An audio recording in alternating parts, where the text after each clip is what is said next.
on beats, boy.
Dang, turn your mic on, Jono. Sorry about that, team. So, I'll start again. Over the weekend, we had a couple of good dust-ups. For the heavyweights, we had Nathan Gorman versus Kevin Kingpin Johnson, who was a bit of a late replacement. And the fight pretty much went to script. You know, Kevin Johnson, wily old veteran, has only been stopped twice, once by Anthony Joshua, once by Peter Milas, but Peter Milas' stoppage was actually on cuts, so it is what it is. But Nathan Gorman, not a huge puncher, very skilled boxer, and this fight immediately screamed out to me, points decision. So I went and checked the odds. Nathan Gorman was paying $1.68 to win on points. He was only paying $1.01 for just the victory. But to me that was a sure thing, so I went straight in and chucked $1,000 on it and made $680, so I was a very happy man.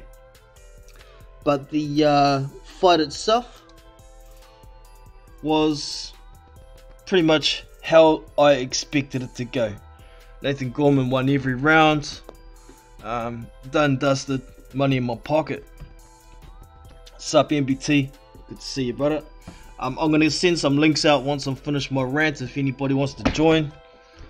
So just a little patience. The other heavyweight dust-up that I watched over the weekend was Kubrat Pulev versus Bogdan Dinu. There was some unexpected drama in that fight, but this fight as well, I thought, Bogdan Dinu on his last performance, he's shown that he doesn't have much heart. He pretty much gave up when he fought Jarrell Miller, so I thought, well, yeah, Kubrat Pulev isn't a big puncher. He can punch, he has a great jab, but he uses pressure as well, a different kind of pressure to Jarrell Miller. And I thought with Bogdan Dinu showing that he hasn't got the best of hearts, I thought the pressure would get to him sooner or later and Kubrat Pulev would stop him, so I went and checked out the odds for that one too. He was paying $2 for the stoppage, so I did the same, chucked another grand on that, and sure enough, Kubrat Pulev gets the stoppage. So I more than tripled my stack this weekend, so I'm a happy man. But the fight itself, wow. I gave the first 2 rounds to Kubrat Pulev. I thought he was landing more punches. Bogdan Dinu is a pretty good boxer. For the first couple of rounds he was very competitive. I wouldn't have argued if anybody gave Dinu the first round and maybe the 3rd round, but I gave at least those first 2 to Kubrat Pulev. The 3rd round was a bit closer. I could have gone either way, but I still gave it to Pulev. The 4th round, Bogdan Dinu lands a big right hand down the pipe and splits Kubrat Pulev's eyebrow open like a can of worms, man. It was piss and blood like a stuck pig. And I thought, oh shit, here we go. If we get a stoppage here and it's a technical decision, there's my money down the tubes. But big credit to Kubrat Pulev and his cut man. Did a pretty good job slowing that bleeding down. So Kubrat Pulev started pouring it on. I think he thought the fight might get stopped and he had to make sure. And he won the next, I'd call the 5th round and the 6th round. I think it was the 6th round actually. No, it was the 7th round. Pulev put Bogdan Dinu down, but as he was going down, he got a knee on the canvas and Pulev hit him on the back of the head. The ref saw it and brought a halt to the fight there, right there and then.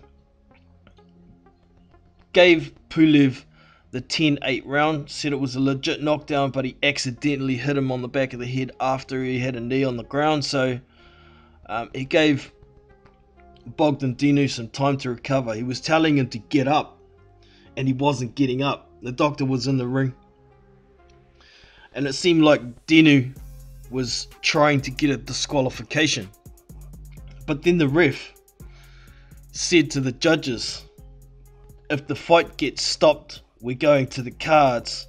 And obviously Dinu thought he was down on the cards, so he decided he'd get up. So to a degree, showing a lack of heart once more. I'm sure he was hurt, but he did have time. The ref gave him some time to recover, and he got up. He got put down 2 more times before the ref stopped the fight.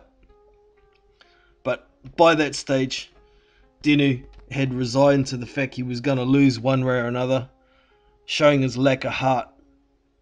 And Jono gets his money. Another happy man. Another happy man. So, big credit to Kubrat Pulev. He showed a lot more aggression in this fight than we used to see. Whether it was the fact that he just thought he had the better of Dinu, I don't know. That's up to you to decide for yourself. But yeah, I'm pretty convinced that Dinu is a good boxer, but he doesn't have the heart and he doesn't have the stamina to compete at the highest level. So that was that. I also watched a couple of other fights. I saw Tyson Fury's little brother had a 1st round stoppage over the weekend. Man, that dude's a different kettle of fish to the rest of the Furies, isn't he? He's quite built. Obviously does a bit of weights. He's pretty aggressive. And he gets the 1st round stoppage. 2nd time, he knocked the dude down. He didn't get up. That fight is available on YouTube if you'd like to go and find it. I'm sure you just type it in the search and you'll be able to find it. But he's a light heavyweight. He's 19 years old. Could go a long way. Very interesting. I also watched Lawrence Okoli get a win over the weekend, and Joshua Buatsi. Kind of overmatched opponents, but I'm interested to see Lawrence Okoli step up. They're talking about possibly trying to fight Denis Lebedev one day in the near future. So if that happens, there'll be no more domestic level fights. No excuses if he gets that fight and wins it.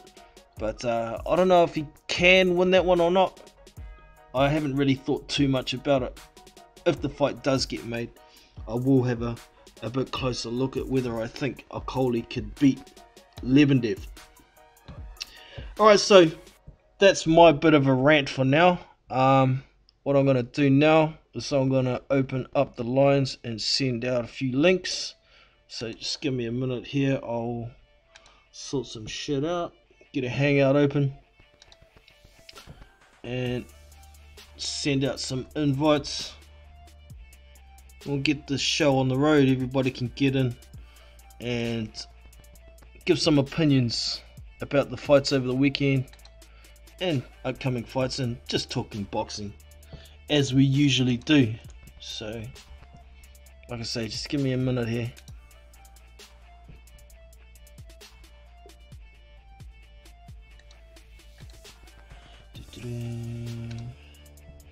Into hangouts.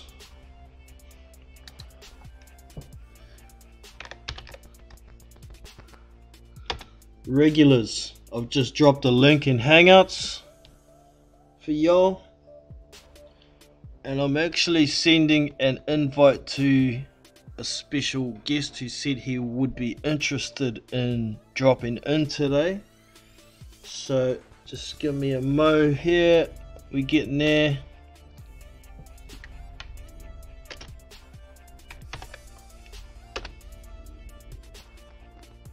Alright, and I will drop a link in the chat for y'all as well. Anybody else who might like to join.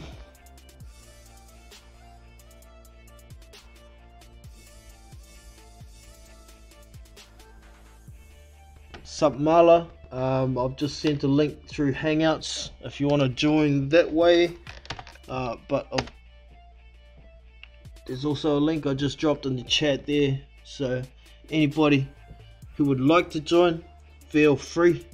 We get the show on the road. Now there is a fight that officially got announced over the weekend for Tyson Fury.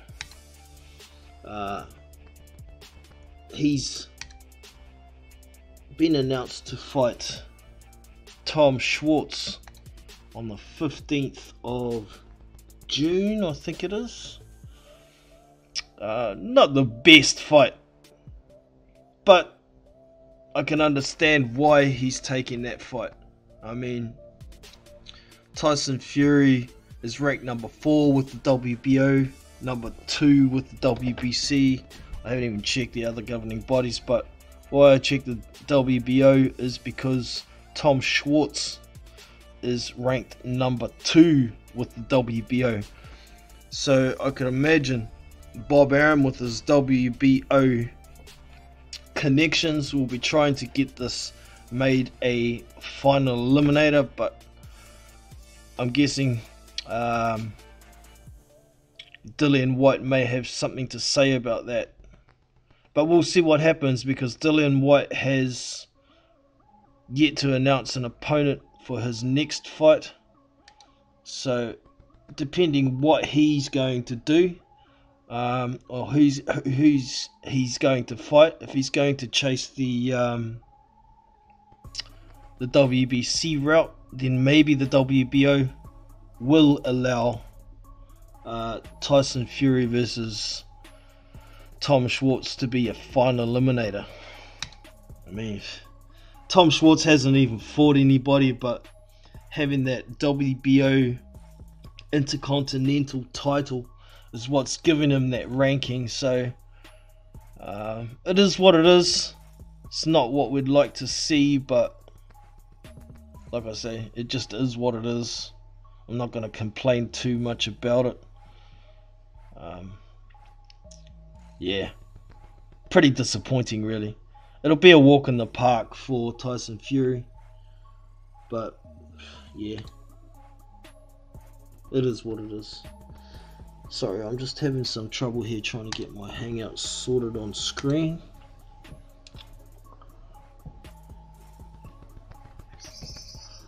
But yeah, like I say, there is a link there for anybody who would like to join. Feel free to hit it. Get some conversation going. And we've also got Dominic Brazil is going to be fighting Deontay Wilder on May 18th, which is to be expected considering Dominic Brazil is the official WBC mandatory. I don't think Dominic Brazil has much of a chance in this fight. I mean, the dude's got a really good chin. He likes to pressure, usually gasses his fighters, but I think Deontay Wilder's got plenty of stamina. He's got enough power to slow Dominic Brazil down, and if Brazil's gonna block punches with his face all night, then he's gonna end up on his back pretty quickly, in my opinion. So we have Mala2243 and Dan Mack in the building. How are you, fellas? Good, mate. Good, mate. Good to have yous on. Better run through and you guys give your opinions on the Nathan Gorman fight against Kevin Johnson for starters, and then we'll move on from there. You want to kick? I didn't see that one, mate. Oh, you didn't see that one? What about you, Dan? Did you see that one? I didn't see that fight, but I can kind of guess it was more of the same with Kevin Johnston on the back foot, not getting hit a lot, and Gorman finding it really difficult to take him out. Yep, that was pretty much it. You know, he did the old shoulder roll, hide his chin behind his shoulder all night, throw the odd counter punch. I mean, he threw like 6 or 7 punches in the final round, but that was it. You know, Gorman won every round easily, so there was not too much to talk about on that fight. But a glorified sparring session. Yeah, man. Yeah. If anybody was betting, it's a sure thing for a points decision for Gorman on that fight. And like I was saying earlier in the stream, I did well off that one. But Kubrat Pulev versus Bogdan Dinu. Surely you would have seen that one, Mala? No. Was it on New Zealand TV? No, it wasn't, mate. No, I haven't. I didn't use that streaming site because I went on it, and every time I go on it, I get warnings that my computer's being attacked. You just close because it's a pop-up window that comes up on, eh? So you just close that window and carry on, mate. Oh, yeah. Ignore them. Did you see that one, Dan? No. Oh, you guys, you're kidding. Oh, yeah, well. but it's on at like 4 o'clock in the morning or something here, and like we had a couple of UK cards that I was keeping up to speed with, and our own cards come on at early evening, for like 7 o'clock to 11 o'clock. So I'd watched a few fights, UK based fights, but I never seen the Pulev fight. But I heard there was a bit of drama in it. Yeah, Pulev got opened up like a can of worms in the 4th round, a huge cut. And he was bleeding like a stuck pig for 2 rounds, but credit to the man, he showed a lot of heart, came through adversity, and once, because Dinu did try to take him out once he seen he was cut, but he couldn't do it, and he kind of gassed a little bit, and I think his heart was broken after he couldn't take Pulev out, and Pulev started pouring it on, and broke him down, stopped him, so big credit to Pulev for that. How was he cut? Was it a legit punch? Yeah, it was legit. Down the pipe, right hand, cut him on the left eyebrow, on the edge of the left eyebrow on the far left. Split it open like a Y-shaped cut. So they're talking about him possibly fighting Oscar Rivas in 3 months, but I think that cut's going to take longer to heal than that. But we'll see. We also have the IBF Mando. He is. Yep. We also have AA Boxing and Blunts in the house. How are you, brother? All good, all good. That was a nasty cut. That was a Huey Fury cut. Yeah. Huge cut, alright. What did you reckon of the fight, man? It was a good fight. That was a good bet you got. I liked that bet. Yeah, man. That was it was a lot more interesting than I thought. See, to be honest, I thought Pulev would have just dominated him and just made him quit, kind of thing. I wasn't expecting blood. I'll be honest with you, I wasn't expecting cuts and good though. It was exciting. Imagine that, a Pulev fight that was exciting. Yeah, it's weird. We saw a little bit more aggression from Pulev. Whether it was just the fact that he thought maybe the fight was going to get stopped or not, I don't know, but he seemed a lot more aggressive. Even in the earlier rounds, he was a bit tentative in the first couple of rounds, but as we expect, he's pumping that jab out there and landing it well. So, yeah, it was exciting, and like you say, Do you think that Rivas fight? Do you honestly think that Rivas fight will get made? I know he did beat Pulev. I know he already gave Pulev a beating, didn't he, in the amateurs, and that's why Pulev wants revenge. Pulev threw a hissy fit left the ring, didn't he? Yeah, I don't think it's going to get made in the time frame, but I did see an article the other day that Pulev does want to fight Rivas to get some revenge, because Rivas beat him in the Olympics, so yeah, he does want to get back at him. But I don't know, man. Do you think he's going to put his Mando on the line for that though? That's a gamble. It's a math, and especially for Top Rank when they've got Tyson Fury there. Like, are they really thinking? Suppose it just guarantees their fighter, doesn't it? It doesn't really change things for them. Well, I guess it kind of begs the question, because he's had the opportunity to fight Anthony Joshua before and didn't take it. I mean, it's been like twice he's had the opportunity. Once he turned it down apparently because he ripped the titty muscle, but the other time he says he just didn't have enough time to prepare when he still had 3 months. He wanted like 6 months to prepare for that fight. So does he really want the Anthony Joshua fight? Is he possibly going to chase another route? Especially, like it's like Dillian White said, see for a fight at the top level, like world title fight, you want a 12 to 13 week out. So you want to do a 10-week camp, maybe, or even a bit longer. Maybe a week to get into camp, a 10-week camp, and then your rest. You want that, and then especially if you're overweight, you're going to have to do 2 or 3 weeks to get down to where you want to be to start. A lot of boxers, especially heavyweights, because you've not got a weight limit, you still have a target, what shape you want to be in. Sometimes it takes them 3 weeks to get to where they want to be at the beginning of camp. So, like, you shouldn't be taking a world title fight on like 10 weeks notice unless you're super fit, unless you're an absolute athlete, and there's no athletes out there really. Agreed, man. Other two got anything to weigh in on this one? Do you think Pulev actually wants that Joshua fight? Well, you think he would have had it by now if he really wanted it? Yeah, it's not like he hasn't had the opportunity. I did see Bob Arum the other day though. He's pressing. He says he's going to press the IBF to try and make Pulev Joshua the next fight for Pulev. So I don't know, man. It's here and there with Pulev at the moment. It's pretty hard to know what's going on with the dude. It's always been that way. But, that was some sign. I think Top Rank will want it though. I'm sure they will. Top Rank will want that big payday, won't they? And ESPN might bid for it as well, you know. Indeed. There's definitely the money there if it does end up going to purse bid. That's what I think. ESPN have been clever. I think them going out and getting like Rivas is ranked in all 4 bodies. He's highly ranked. Every time he fights, it's basically going to be an eliminator. So he's just going to keep climbing their rankings. Go Pulev as a mandatory, and now they've made Swartz versus Fury. I laughed at that at first, and then I thought about it. Number 2 versus number 4 in the WBO. I wouldn't be shocked if they call that some kind of final eliminator. Yeah, well, I guess, like I was saying before, I think it's going to depend if Dillian White ends up fighting a final eliminator against either Luis Ortiz or Tyson Fury, possibly, because those are the 2 guys that a final eliminator would end up being against.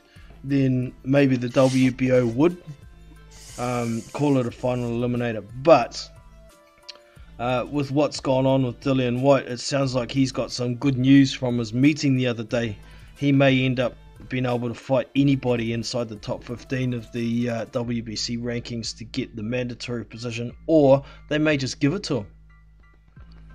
So, I mean, it certainly looks like Joshua's going to have his wing mirrors full of ESPN top rank Mandos coming up over the next year or two. That's for sure. Because that's the way it's shaping up. Whether they're earned and deserved is another matter, but that's the way it's shaping up. Yeah, they're clever though, because if they can go in for they'll not accept the offer. They're going to let everyone go to purse, aren't they? And then they'll just bid whatever the offer's been made of. If they turn around and say we'll give you £6 million to fight, and it goes to 25%, then you just make a £24 million bid, like at the least. So they'll kind of know what the zone are willing to put it. And if you have 3 goes at it, they might eventually get it. They might, yeah. I think that's the plan, honestly, man. I've heard people talking about it, and it's you could imagine ESPN think, like, let's be honest, ESPN want Anthony Joshua. Everybody wants Anthony Joshua. ESPN didn't bring Tyson Fury in for any other reason than they want him to fight against Wilder and Joshua. You want the big fights, and they want Joshua on their platform, don't they? Yeah. Interesting situation, that's for sure. Alright, since you watched a few UK cards there, Dan, we better get into a couple of the fights that you'd like to talk about. You want to kick off with what you'd like to start with there, mate? Well, only watched 2 fights, and it was Joshua Buatsi and Charlie Edwards. And see, to be honest with you, Jono, see, this morning when I woke up, I didn't even know that the BT card was on. So people like slag Eddie Hearn off. That's how good a promoter that he actually is. That I knew that fight, the Sky fights were on, and I never had a clue that the BT fights were even on. Because I'm not blowing my own trumpet, but I'm a really busy guy. You know what I mean, with my work and my training and everything I do in my own life, and I just like catch up with YouTube whenever I can. But I knew that Sky card was on, so that I didn't have a clue until today that Gorman had fought Kevin Johnson.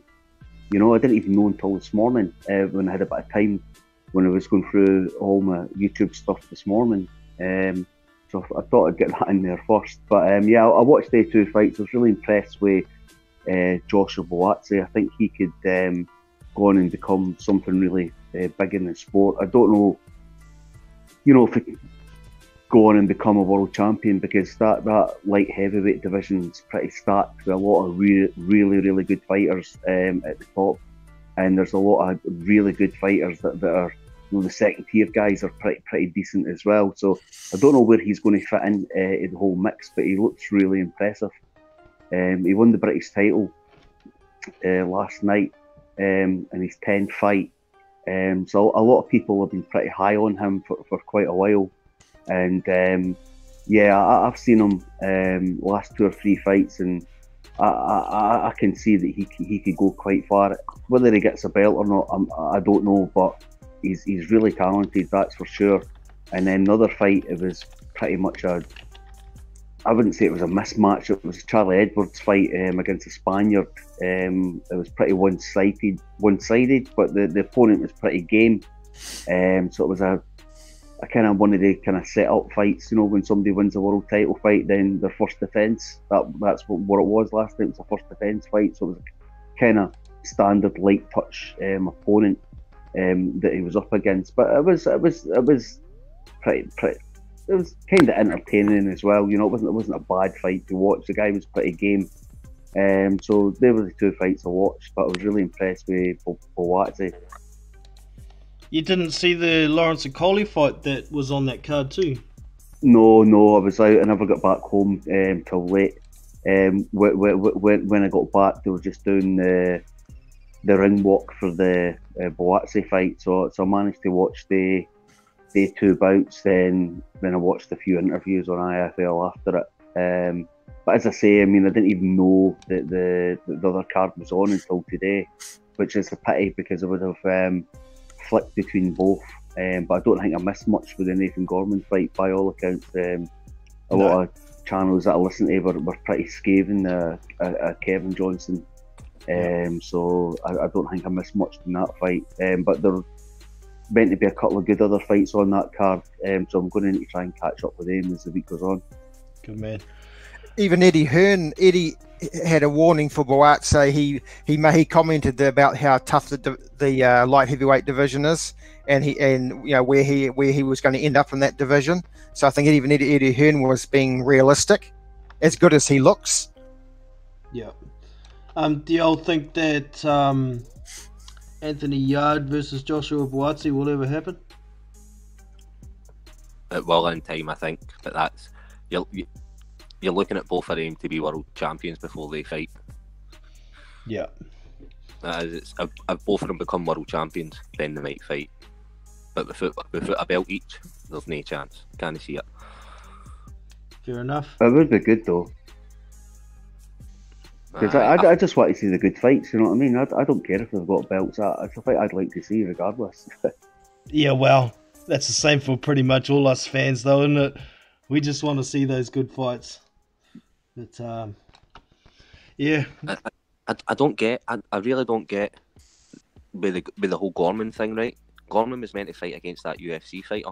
He was like 16-1, I think, with 16 knockouts, or he was meant to be a big puncher. He pulled out. They tried to get in that Chris, what's his name, Lovejoy? No. Not that guy David Hayes promoting. Shit, I can't remember his name. No, he's in the Bellator now. Aye, Michael Venom Page. Do you remember that guy who kept popping up in the WBA rankings? What was his name? Chris Lovejoy or Lovechild or something, an American. You'd never heard of him. Christopher Lovejoy's the guy who walked out on Ed for a joke bar. Not that guy. No, he's too big. No, there was a guy who he said that they offered him the contract with 2 days' notice, and then he said aye, and then Gorman went for. What do you expect when you bring Kevin Johnson on with a week's notice? He's obviously he's not going to throw. He threw a couple of punches, but you know what he's going to do? He's just going to stand there and roll. Yeah. It was absolute pointless putting Gorman in there. You don't look good against Kevin Johnson. You just don't, especially no now. He doesn't want to. He just stands there and moves about. You really, you don't learn anything fighting him. Well, you could hear Ricky Hatton in the corner between rounds trying to give him advice on how he can, hit that left shoulder and try to square him up a bit. Then he can't hide his chin. Whack one into the body to try and bring his arms down. But even if he does bring his arms down, he still only gives you pretty much the top edge of his head to hit. And it's pretty damn hard to knock a dude out when he's only giving you that to hit. So, yeah. It would have been better for Nathan Gorman to have 10 rounds sparring with somebody else than to go in there and do the 10. I suppose it's a defence of his belt. He defended that WBC International Silver, I think. But realistically, it does nothing for him. You're never going to come out of that fight. I bet him to win by knockout, because it was his only chance of looking good was to actually go in there and hurt him. Yeah.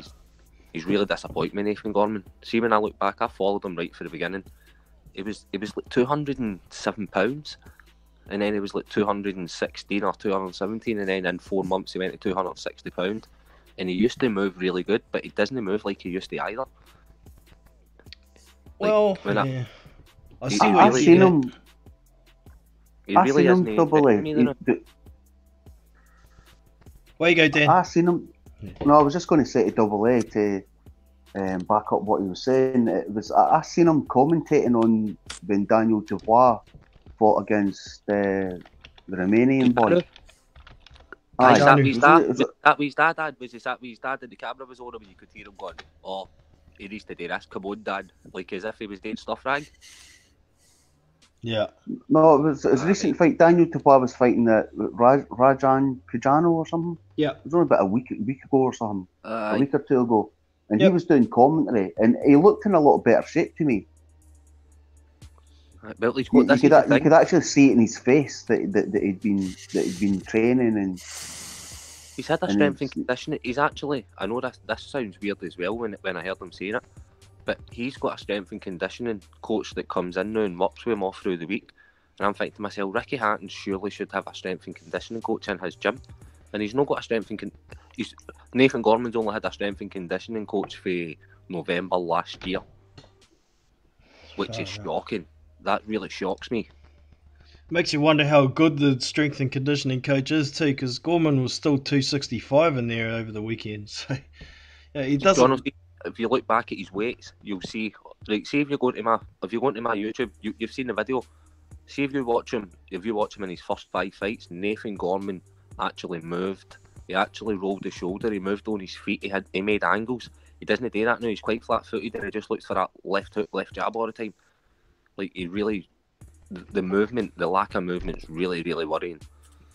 He does move his head a little bit, but he's concentrating on trying to find that left hook nearly all the time. It's one of his better punches, and it's getting quite predictable. So I'd like to see some more combinations, like you say, a bit more like his earlier fights. Yeah, we'll see where he goes though. Are we going to get to see that Gorman versus Dubois fight by the end of the year? What do you guys reckon on that one? Doubt it. Only one way. Only one way. British title. I'll say it now. If Kovalev agrees to come to Britain to fight against Anthony Yard, then they're going to make Dubois and Gorman on the undercard of that, aren't they? For a pay-per-view. That makes sense. It's already there. Good shot.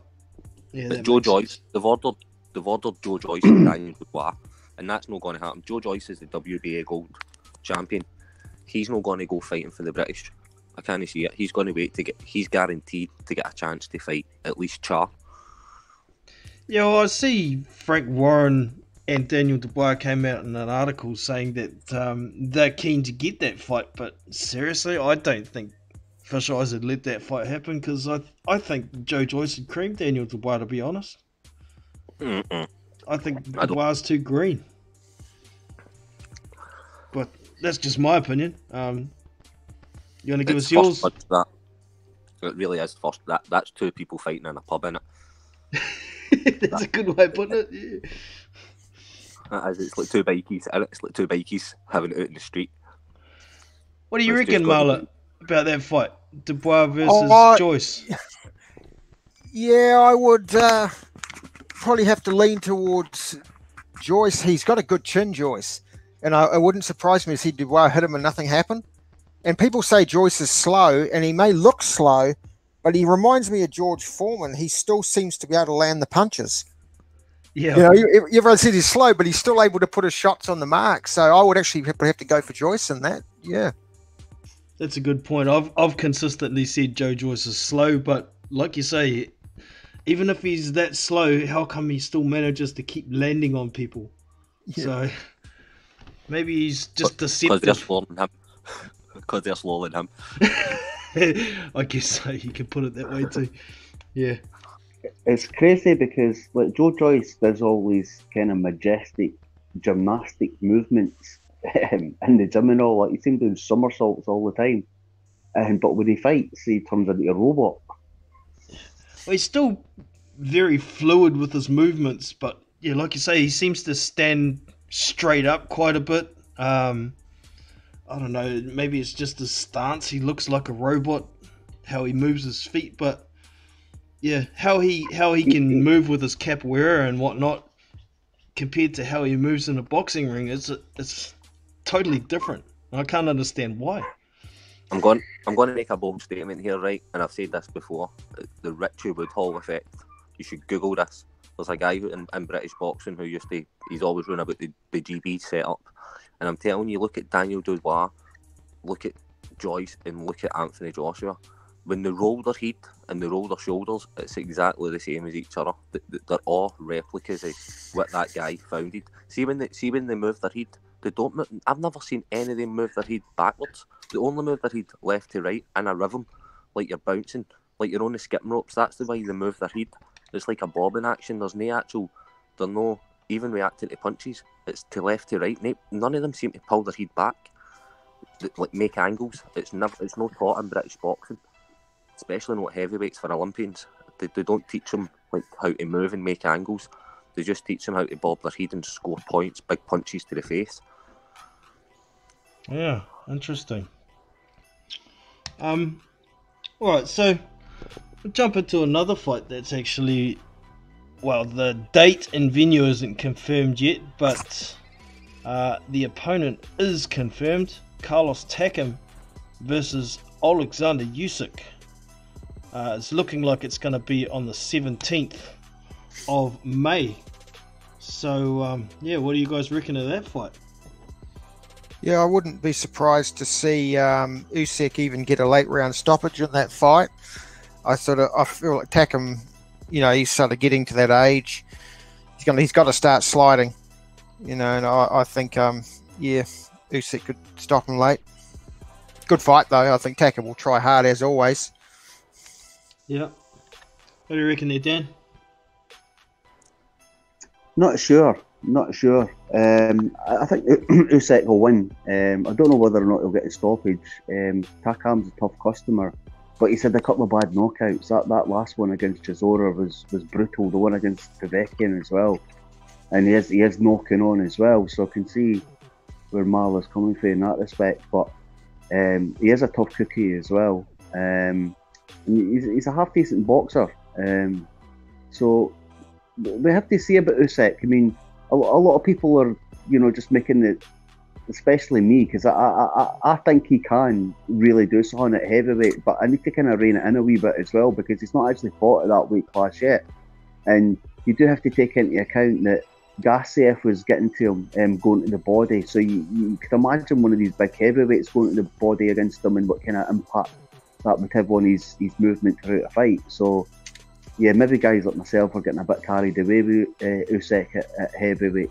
So we'll just have to wait and see. I mean, I'd like to see him take on Takam, win that fight, then kind of go for a Chisora, that type of thing. I think it'd be madness to jump straight into a Joshua fight straight away. I think he needs to kind of find himself at that division and go for some of the smaller heavyweights first, and then kind of move up, because these guys are absolutely massive. Guys like Joshua and that. I mean, he's nearly 6'6" or 6'6.5", whatever he is. He's a massive guy, man. So that's a lot of adjusting to do. So, but yeah, he's certainly got the talent. But I'm certainly looking forward to watching that fight. It's really interesting. I think that's on the same night against Wilder in Brazil, is it not? Yeah, well, they were talking about it being then, but I've seen articles mentioning that they might try and move it one day forward to try and up the viewership. Friday. Yeah, that makes sense. Yeah, they have a lot of cards on a Friday. DAZN have done a lot of Friday night cards so they don't clash. They've done quite a few on a Friday night instead of the Saturday. Yeah. What do you reckon? Yeah. What do you reckon of that fight there, Double A? I think it's a good fight. It's a good fight for Usyk, but you got to remember, Usyk has been sparring Klitschko for years and years. He spars heavyweights. I'm sure he's sparred all the Ukrainian heavyweights out there who are 6'7", 6'8". Like he's regularly boxed people like that. He is a force to be reckoned with. I don't think he's ready just to go in there with Joshua or that.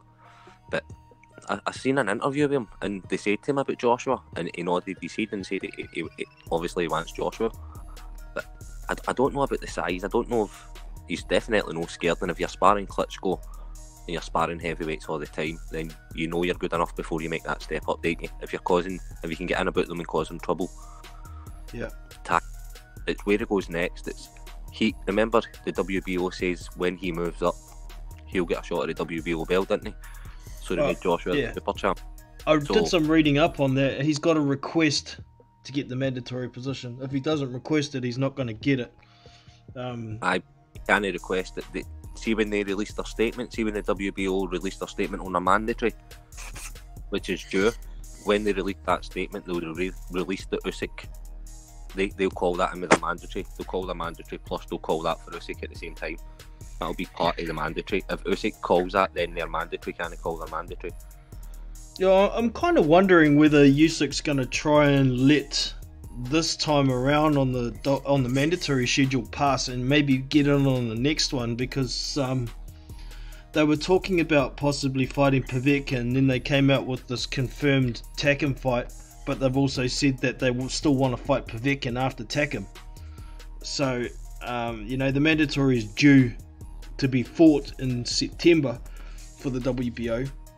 If he's going to fight Povetkin after Takam, there's not going to be time for him to get another fight in before But fighting not- Joshua. So But they need to call that, don't they? When was the last time the WBO? That was that last March? Parker fought against. Was that March? Was that March last year? Parker fought AJ. yeah, but it doesn't. That wasn't a mandatory. That was a voluntary. That's what I mean. So, how long will they give him after that? Because when the WBO call that, they'll not even call a mandatory. They're going to call a final eliminator between two fighters, isn't they, to make the mandatory? Yeah, I haven't actually done the research on it, but I have heard Eddie Hearn say that the WBO mandatory has to be fought by September. So he obviously knows something about it. He did say he'd been on with the WBO. That's how I knew about they were going to call Usyk in with that. Eddie Hearn said that when they call that, they're going to call Usyk. Usyk will be called in with that. Okay. Well. So they need to fight that before September. Yeah, maybe. I don't know. Could they?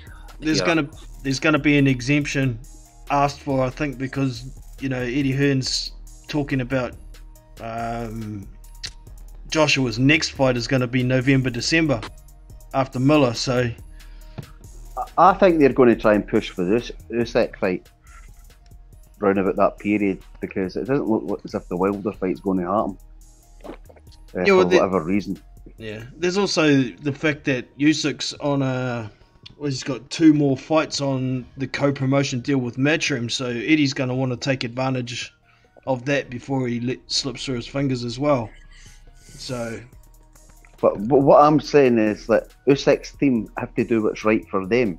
Of course. Do you know what I mean? I understand they've got an agreement with Eddie Hearn and a couple of fight deal and whatnot, but they've got to do what's right for them. So they kind of get themselves into a situation where they're biting off more than they can chew. Because even though a lot of people within the boxing community on YouTube mock Anthony Joshua, he's actually a really good fighter, man. He's not a joke.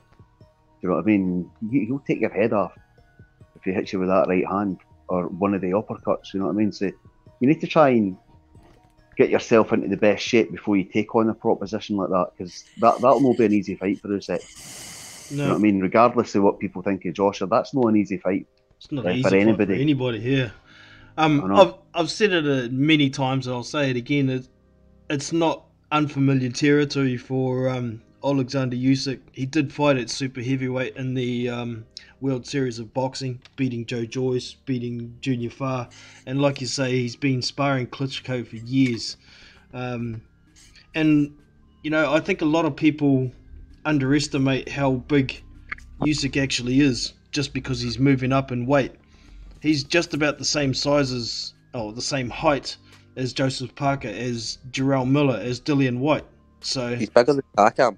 Usyk will be taller than Takam. Exactly. He might not be the same weight, but yeah, I seen a thing with Usyk and they said to him, like, what you gonna do when you go to heavyweight? And do you know what he said? Eat pasta. Pasta and bread. Yeah. Pasta and bread. He says the reason I keep this weight is because I don't eat pasta and bread, and I just don't eat pasta and bread ever, even out of camp. He said, so I'll just eat pasta and bread and I'll put on weight. That was it. Simple. Yeah. Like, I actually went back and had a look at the a couple of the fights where he did fight at super heavyweight, and he did look a little bit more muscular in those fights. So, I wouldn't be surprised if he came into the ring at around 230 pounds. And I don't think that's a bad weight for him. I think it's, kind of middle ground where he's going to keep his speed, but possibly have a little bit more power. And, many people think that Usyk doesn't have much power, but kind of like Tyson Fury, he doesn't put everything on every punch. So, he stopped any value. He does have power, though. He does have power. He does. I don't get... People always say this. Like, people will say Tyson Fury doesn't have power or Usyk doesn't have power, but Tyson Fury's knockout rates run about the same as Dillian White. Yeah. Do you know what I mean? It's not like the can of punch. Tyson Fury's still knocked out, I don't even know, 70%, say, maybe more than that. But Usyk's got 11 knockouts in 17 fights, or 12 knockouts in 17 fights, or something crazy. Well, look what he did to Steve Cunningham, how badly he knocked him out. How many people have knocked out Steve Cunningham like that? And Tony Bellew hasn't been stopped too often either. No, he only got stopped against Was it Makabu? No, Adonis No, he beat Stevenson. Makabu. It was Stevenson, but he was weight drained for light heavyweight as well, so he didn't get. I was stopped on his feet against Stevenson. Yeah, but he was properly knocked out against Usyk. But it does have to be said that it was Tony Bellew at like 37 or whatever age he is at the tail end of his career, and totally exhausted as well. So yeah. You've got to put it in context. It wasn't like a prime Bellew that, not that a prime Bellew was ever up too much. You know what I mean? Yeah. No, he's a decent fighter, to be fair. He is decent, Tony Bellew. I know everybody slags him all the time, but he's obviously to go and win world championship belts. You've got to be pretty good, man. Yeah. Oh, to put it in perspective, Carlos Takam's 38 years old now, and he's been knocked out worse than Tony Bellew ever was in his career. So. Yeah, that Povetkin was brutal. I don't know if you seen. Obviously, you saw that. Hell yeah, it was brutal. All right, took a hell of a beating. Well, both of them were actually taking a hell of a beating until that knockout. Even Povetkin was getting pretty wobbled at a few points in that fight. I mean, if it was Carlos Takam that fought Alexander Povetkin, that Carlos Takam at that age and not being sparked against Alexander Usyk, I think it'd be a lot more competitive fight. But, we got to face facts. He's 38 years old. He's been sparked a few times now, so I don't know. I think it might go 6-7 rounds, and he's either going to get stopped on his feet or he's going to get laid out flat like Bellew did for me. But, certainly an interesting fight still. I still would have rather seen Alexander Povetkin, even though he's around the same age. I think he's a better quality than Carlos Takam, to be honest. But, I was shocked at that. I know people will laugh, but I really thought Michael Hunter, just for the fact he was American and it's going to be in America on his own. But Hunter, apparently Hunter done really well against Usyk double. He did. It was a very competitive fight, man. I would like to see that fight heavyweight. I would like to. Yeah, no, I know what you're saying. Totally agree with you. That's makes a lot of sense, especially if you're like the Zone, because they're playing to an American audience. So you're wanting American fighters there, so the audience can get somebody to get behind and root for. You know what I mean? Whereas you've got a Ukrainian guy and a French guy. Saying that, albeit the Ukrainian guy is absolutely exceptional. Maybe that's what they were scared of, putting Hunter in there in case Usyk gave him an absolute beating and killed it. Maybe that's our next plan, is to give. You've got to build each fighter up, haven't you? Maybe Hunter will get his shot next, where they put him on a card against somebody and maybe try and build him a bit.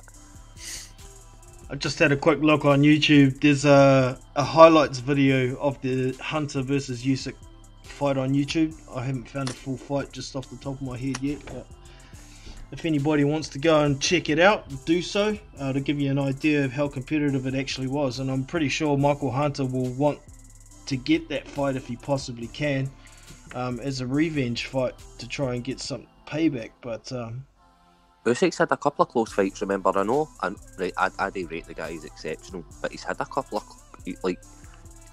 he's had more fights that will be close than have been like 10-2, even 8-4s. Mm-hmm. Do you know what I mean? He's had a lot of 7-5 fights. Yeah, that Myers Breedis fight was one of the closest ones, I thought, and that was really unexpected. But he certainly has fought some guys that can definitely compete with him, and he's a master at doing enough to win a round, even though the rounds are close, but he can still win the round and then make it look like it's wide on the scorecards, but it actually wasn't. So it's going to be interesting to see. I think as well, that's an interesting point you made there, Double A, because when they fought Breedis, I think everybody expected Usyk to kind of squish that fight and win it no problem, and so maybe there's an issue there. I wouldn't say I'm not being focused, because you look at the levels they went up when he fought Gassiev, but everybody thought that was going to be a really difficult fight, and he just absolutely waltzed through that fight, other than a couple of body shots with Gassiev. He just waltzed his way through it, and Yeah, and he had some struggles against Michael Hunter. So maybe when it's not these big name fighters, he's not hitting it at the top level, so to speak. That Gassiev fight in particular, I think Gassiev was somewhat exposed to his lack of versatility. You know, what he was trying to do wasn't working, and he didn't have much else to change to. I just blame Abel Sanchez. See, every time I see Abel Sanchez on a worry. 100%. That'll do it.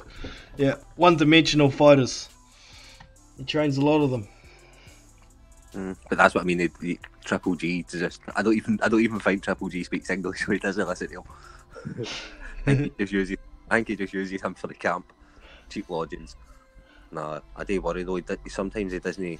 You worry. You think to yourself, have a plan B, have something, tell your fighter something else. Yeah. Yep. Seems to be a downfall for Abel at the moment. I don't rate him at all. I totally agree with Double A. I seen him in the corner when you'll probably remember this as well. Double A when Josh Taylor fought one of his guys, and some of the advice he was giving the boy, he wasn't even giving him any advice. He wasn't even telling the boy what to do and what he should be doing. You know, in a kind of tactical sense, it was just saying things like, "This is your moment. You know, you've got to, knock him out." It was a lot of shit. Definitely. Interesting. Alright, so I'll just get something up on screen because a couple of you guys were asking about the cuts for Pulev. So I've got some pictures here to have a quick squiz. Yeah, Pulev was throwing that right hand a hell of a lot more. But man, was he a bloody mess. Blood everywhere. And he still fought through it. I'm just trying to find a good picture of the cut here. There it is. Oh, nasty, man. Nasty as cut. I think that's going to take 4 months to properly heal, at least 4 months. The cut goes right the way up to his hairline from his eye. It's a huge flap of skin. It's lucky his eye didn't half fall out. But yeah, he's still got the goods at, what is he, 38 years old to stick it through some very adverse situations. So credit to Pulev. Right, enough of that one. Who do you guys think Dillian Whyte is going to fight next? Yeah, I was looking at your one of the articles you posted, and there was talk of either Ortiz or Povetkin. I think, was that on your channel, Johnny? Well, yeah, there was. I think they were saying Ortiz, Usyk, or Char. No, it might be. Ortiz, Povetkin, or Char. You would think. I would think if I was Dillian Whyte, I would be trying to take the minimal risk. You know, he's so close to a title shot. You would. Yeah, I guess from that point of view, he's got to be trying to target Manuel Char. Yeah. You know, Manuel Char seems to be on cloud 9. I'm a world champion at the moment. So how much money is he going to be wanting? Is he going to be asking ridiculous amounts? Or what? But everybody keeps doing this. Everybody keeps calling it Char, knowing fine well that they can't fight him because the whole Frezequendo thing. Everybody knows that Char can't fight until. So honestly, the only person who'll get to fight Char is Joe Joyce. Well, it's already been scheduled a couple of times and it hasn't come through because Char wants this and Akendo wants certain drug testing stipulations, or he gets injured, or he's always fucking something with that dude. Did you see the first bid? Did you see when it did go to first bid between Char and Akendo when they were supposed to fight? Jono, that first bid was one for minimum bid. Oh, real? Char's team never even bid on it. They didn't even put a bid in. I seen a video the other day with Frezzy Quendo, and he's opened some gym for loads of kids, and he started doing loads of projects in the hood, and he doesn't look like he's been like looking at. I think he's just going to keep dragging that out, building his name, using the fact that he's got a final eliminator to get money so he can build his gym empire. Oh, Adam Fahey said that Char's been ordered to fight Trevor Bryan. Oh, yep. That'll get rid of him because I think Trevor Bryan will beat him too. That's their interim champion, isn't it? Yes. Let's have a look. See if it's on Box Record. We got a date.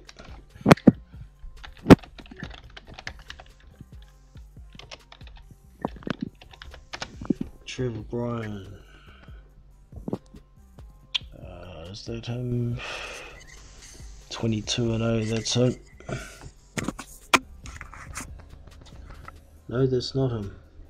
Yeah, it is. He's not scheduled to fight him at this stage.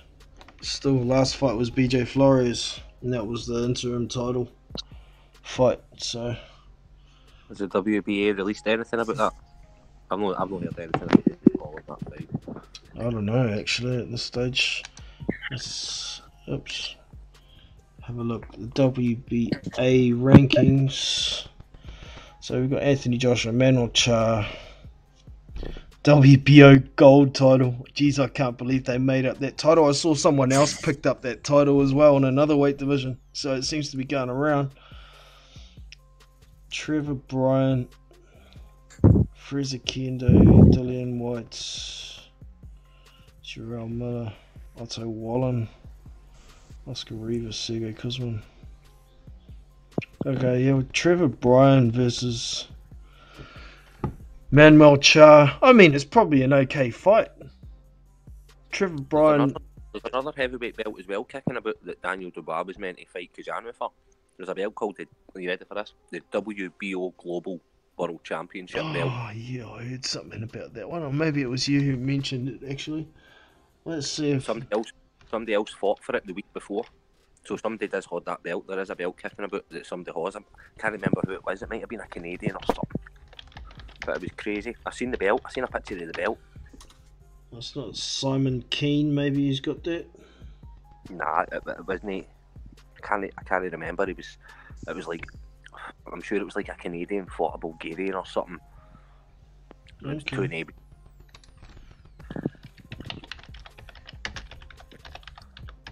But going back to your question, with regard to Dillian White and who will fight next, yeah, I seen an interview with him. He just recently done an interview with IFL, and he looks pissed off, man. He looks really pissed off about the whole situation he finds himself in, and I suspect that he's going to fight Povetkin next because Hearn's got some kind of deal with Povetkin. Povetkin was meant to be on the Joshua undercard for the Wembley date in April, and obviously all that get cancelled. Yep. And he's went out to Madison Square Gardens, and because Povetkin's team are kind of involved with Hearn, it seems like an easy fight to make.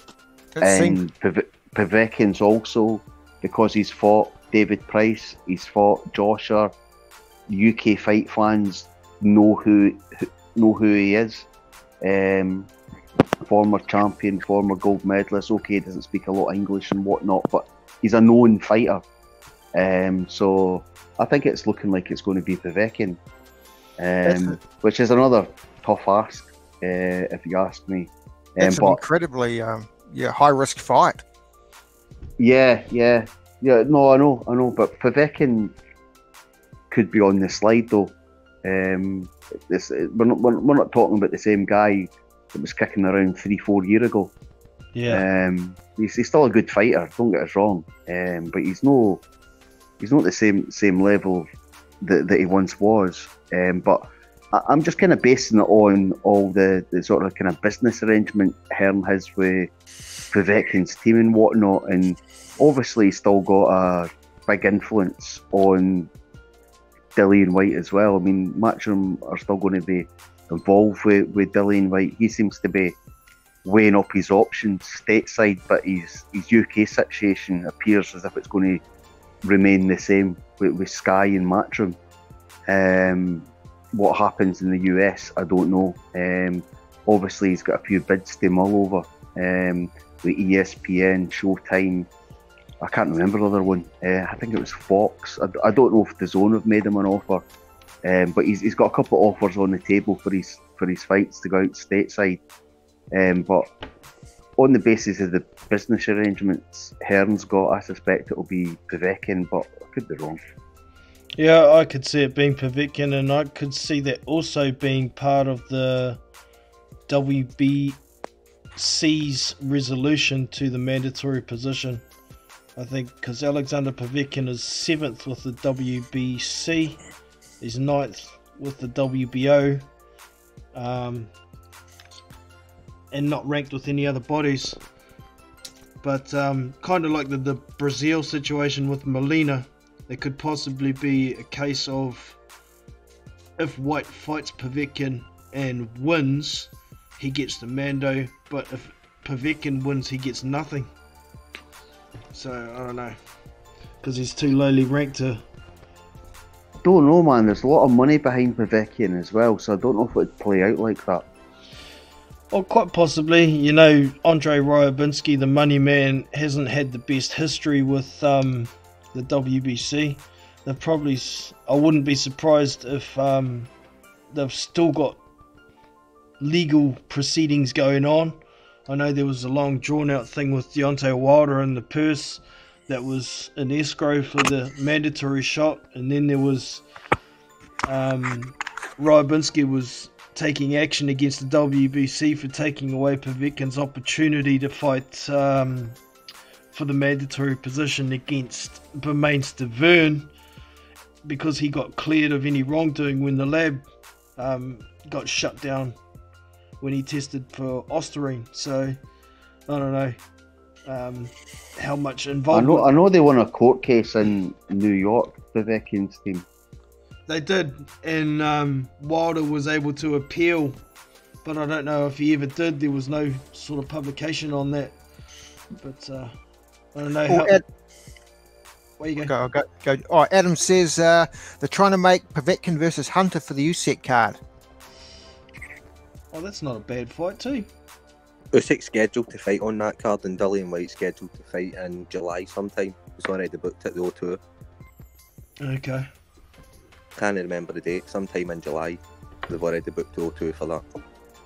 But Dillian, honestly, I'm fed up of hearing that guy moan. Honestly, man. He's getting good at it, isn't he? Oh, it's like, it literally, like, I hate to say this, right, but see, realistically, Dillian White has got zero chance of winning any kind of legal action, because it's already the fact that Brazil, see when Povetkin was meant to, Ortiz was meant to fight against Wilder the first time, and Ortiz got popped. Yep. When they brought in Stavern, Brazil already had a mandatory. He already had a contract to fight a final eliminator. Yep. That was in October 2017. Dillian White fought for the WBC silver belt that month against Helenius. He knew, Suleiman already came out and says Dillian White knew in October 2017 when he fought against Helenius that Brazil had a contract to fight a final eliminator. When he chose to fight against Helenius, then they ordered the Brazil against Molina fight as the final eliminator. So Dillian White knew for then that he couldn't get a shot at that WBC belt until he fought against Brazil, and he chose to fight against. But then he went and fought Lucas Brown. He should have been fighting Brazil, and he fought Lucas Brown. Then he should have been fighting Brazil, and he fought Joseph Parker. Then he should have been pushing for Brazil, and he fought Derek Chisora. So he's made free. All he had to do was beat Brazil. Yeah, but from what I heard, Brazil wanted some crazy money, like $5 million, to fight for the mandate. You know, to have White fight for their mandatory position. Was that too unreasonable for Eddie Hearn, not just Dillian White? Possibly, but you can't do anything. If you know that guy's got a contract, you can't moan about a contract that he's got. That's the thing that they're saying. It's like Fresquendo. Once you've got that contract and you take them to court, you can't beat them. A contract over rules. the fact that it was only a year and a half ago, it's over a year, I get that. But it's like, when he fought Lucas Brown, he's had all these fights, he's had 3 fights, and he left the WBC to take an IBF final eliminator that he never fought. So you can't go away and then come back moaning, and then fight somebody else for money and then come back moaning. It doesn't.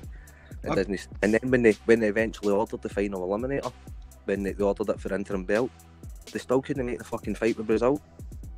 Yeah, if they had have made that fight and had a contract in place before Brazil was bumped up to fight Wilder, then I guess White would have had a much stronger case.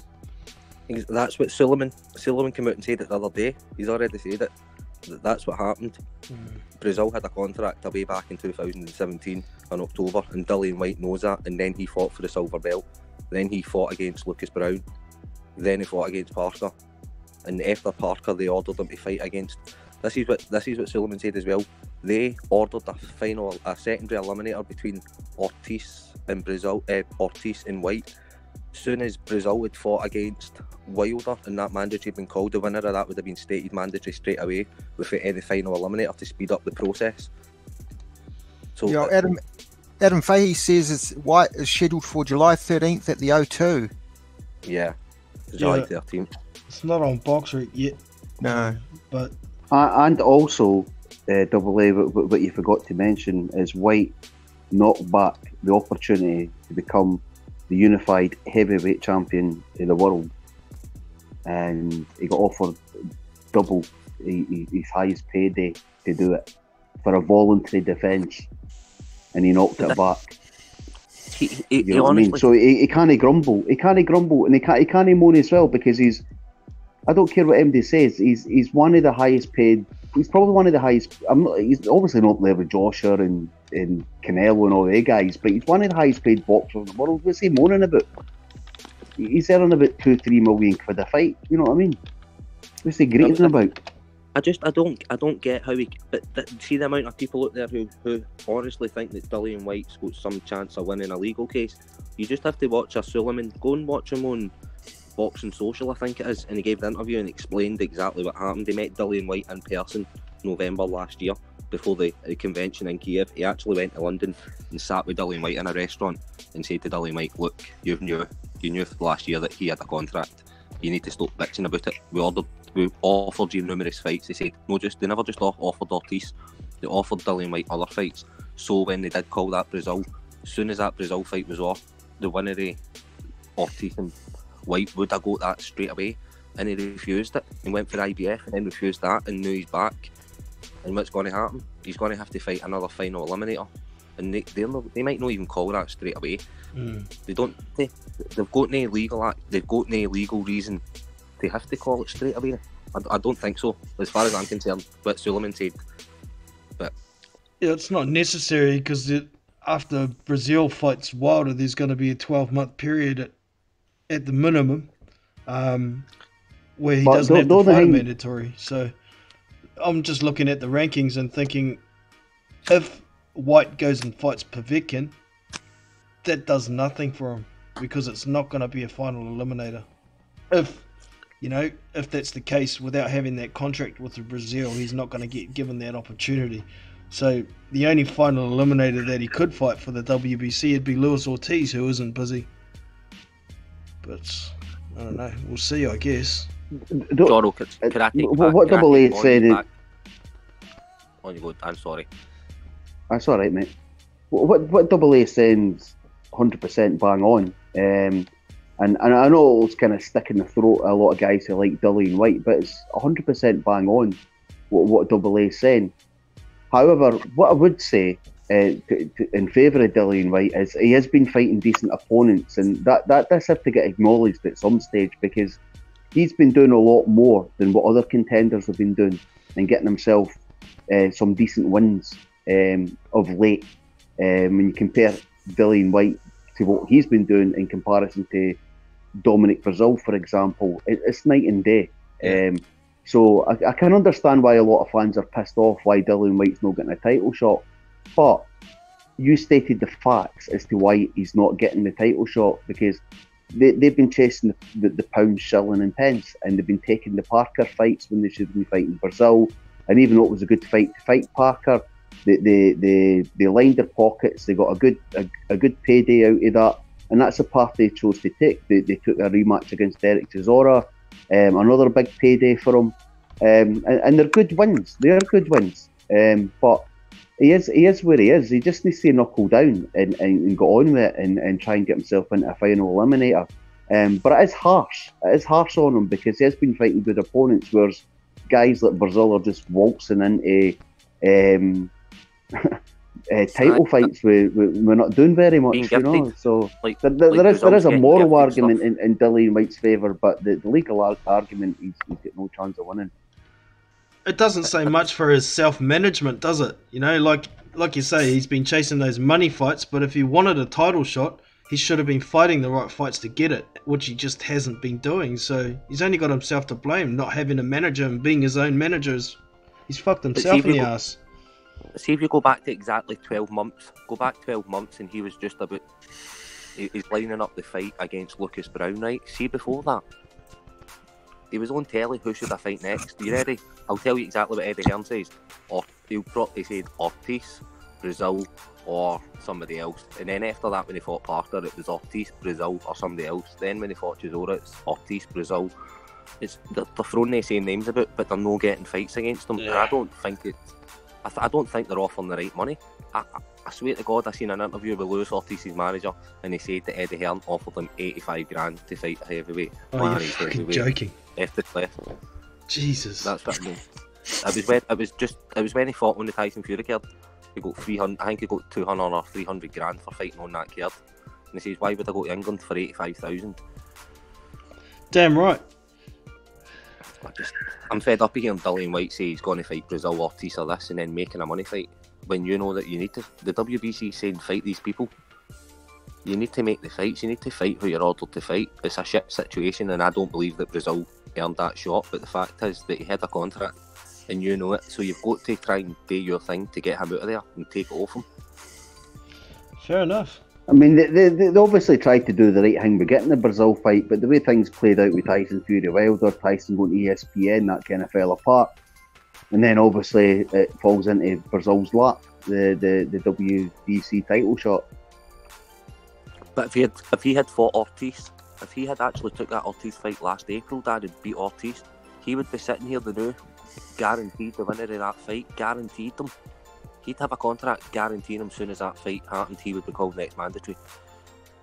It doesn't make sense why you wouldn't do it. Why would you not I took the Ortiz fight and got that opportunity and then went and fought somebody else anyway? Because if you're going to fight Parker, you're fighting against somebody dangerous anyway. Agreed.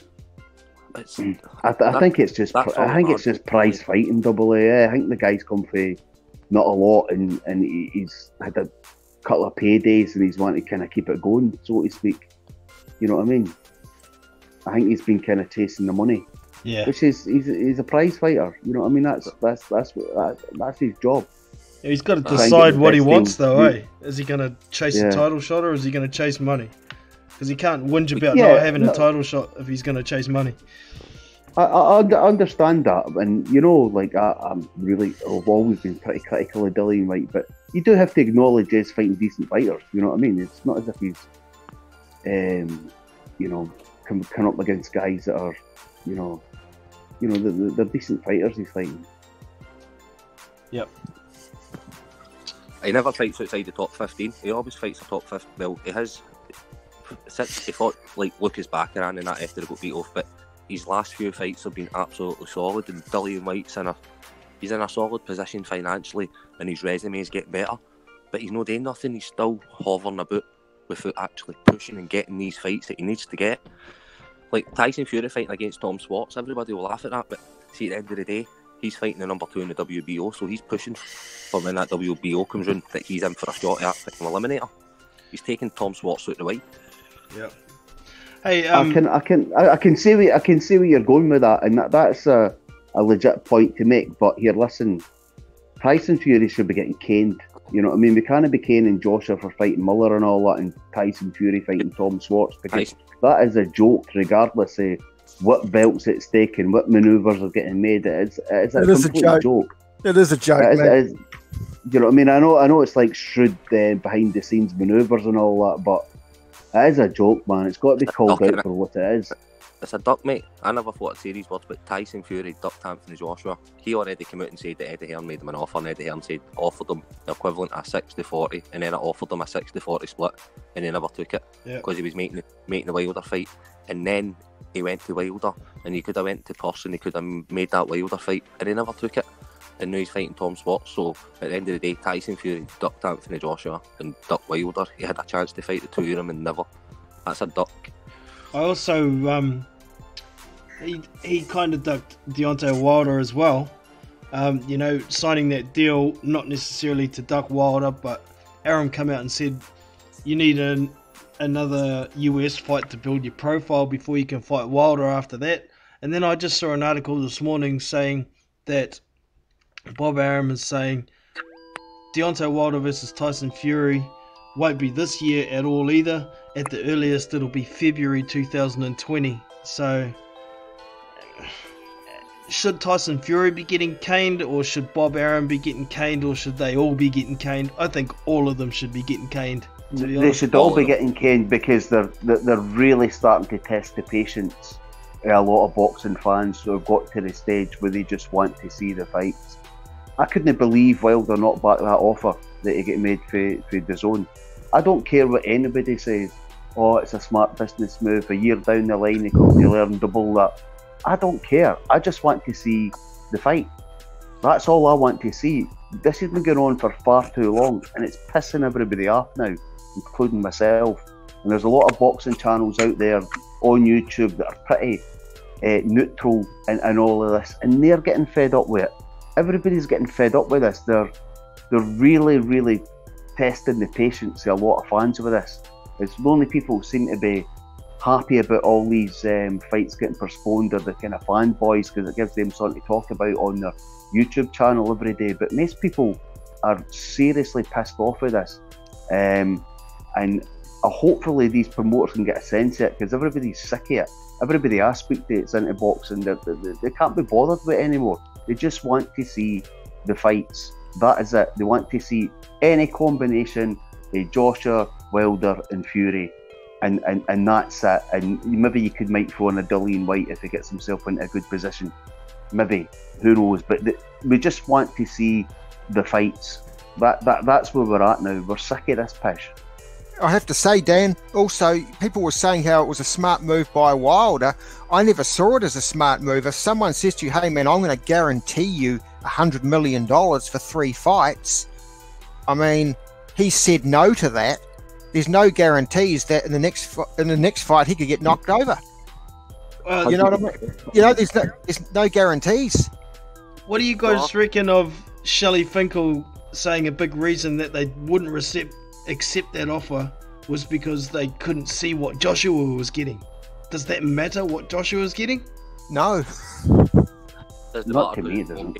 It only matters if it's on pay-per-view and there's going to be back-end money. That's all that matters about that. It matters if you're making a flat fee and that's going on pay-per-view and that does 1 million buys and that's an $80 million, then the international TV rights and that, if that starts making like 120, 130 million, then you maybe think, wait a minute, 40 million's no really. I wanted the 50% or I wanted 45%. But it's no pay-per-view. Somebody's guaranteeing the money for that. It's completely different. Exactly. It's not pay-per-view. If they want to guarantee, if they want to guarantee £100 million for that fight, then Wilder should be more than happy taking 40% of that all day long. And it was 120. I seen DAZN came out after it. I'm sure Skipper came out and said they offered him 20 million to fight Brazil, the 40 million to fight AJ, and even if he lost against AJ, he would get another fight for 20 million and then another shot at AJ for 40 million. Yeah. A fight in between AJ if he wanted a warm-up fight, if he lost or if he won and he wanted a warm-up fight, they would give him 20 million for the warm-up fight in between. 2 years, that's 2 years of your life. 2 years of your life, and you could make $120 million and you say no. You know, you look at Wilder. Where you go, Marla? You look at Wilder. I looked at it. You know, he's 33 years old. Someone says, you know, I'll guarantee you $100 million for 3 fights. He's been earning peanuts, really, honestly, up to this point as a heavyweight champion, and to sort of get that money guaranteed. When you're at the age of 33, you're starting to. He's moving on in his career. I would have taken it. Fuck yeah, I would have too. I mean, You know? it's 3 fights. It's Yeah. not even 2 years, maybe a year and a half. And Yeah. then he could have gone and done what he wanted after that. So it makes no. I don't blame Shelley Finkel. I don't blame Al Heyman. I don't blame Stephen Espinosa. End of the day, you know what the offer is, right? See if Shelley Finkel turns around to you and says, "Oh no, fight Dominic Brazil on Showtime. You'll get millions of people to watch, and then go fight Tyson Fury, and it'll be pay-per-view." The first thing I'd be turning around to him and saying, "Can you guarantee me that you're going to win that, and you're going to pay me more than what I would have got?" Because when I fight Tyson Fury, ESPN want that on pay-per-view because it's part of his contract. So what are you giving me right now to guarantee me that I'm going to walk away with good money? And I don't think he done it. I really don't, and that's his fault. He should get his belt took off him. The boxing board should look at him and say, "Look, you're quite all right in the heat here." What's going to be interesting if he does stick with PBC and Showtime and Fox is his earnings are going to be public because it has to be through the US tax system. So everyone's going to know what he's going to make in his next 3 or 4 fights. Is it going to be around $100 million? We're going to fucking see. And we're going to see how stupid he's going to look if that's the case. See, can I just come in here? Just going back to something Marla said about the amount of money that Wilder's been making. I mean, in the Fury fight, officially, I mean, people on YouTube or whatever say Wilder made $12 million, but officially he made $4 million. He might have had kickbacks, under the table money. Who knows what that would have tallied up to? But officially, he made $4 million, and he's knocking back $100 million. It's utter madness. I kind of disagree with what Double A said as well, and no blaming Finkel and Heyman and all that. I think they are the ones to blame.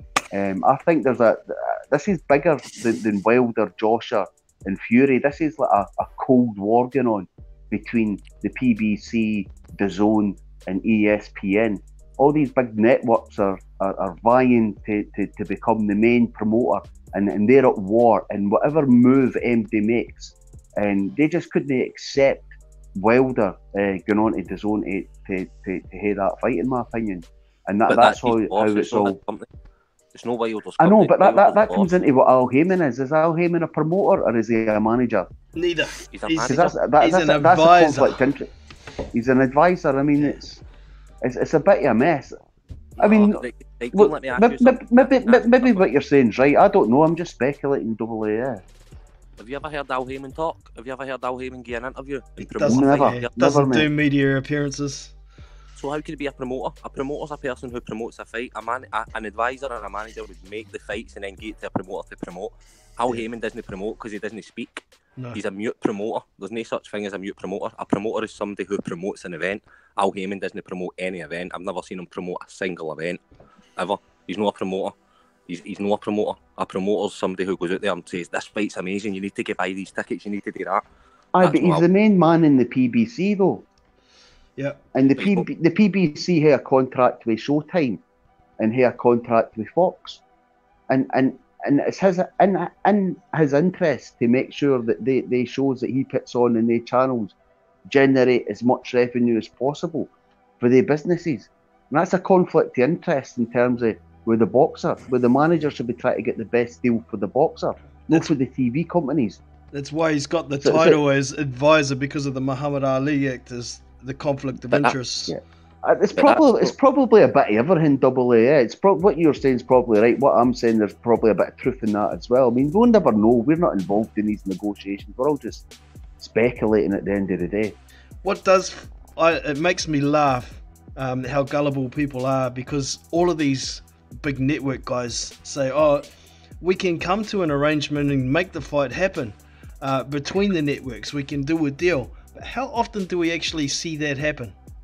Never. Very rarely. Very, very rarely. So, but they're all like, fucking liars. Stuff like, John, see if you went to work, right? You're in work, right, and you're making $20 an hour, right? And your boss turns around to you and says, "Here, a guy's offered you $100 an hour, but you should stay with me, right?" And you go home and say to your wife, "Somebody's offered me $100 an hour, but my boss has told me to stay for 20. What would your wife do to you? Exactly, So, mate. Yeah. That's why you can't blame her. You can't blame somebody giving them advice, because it's only advice. If you're not contracted to that guy's advice means nothing. Like your family and your wife. If your wife tells you no, then it means no.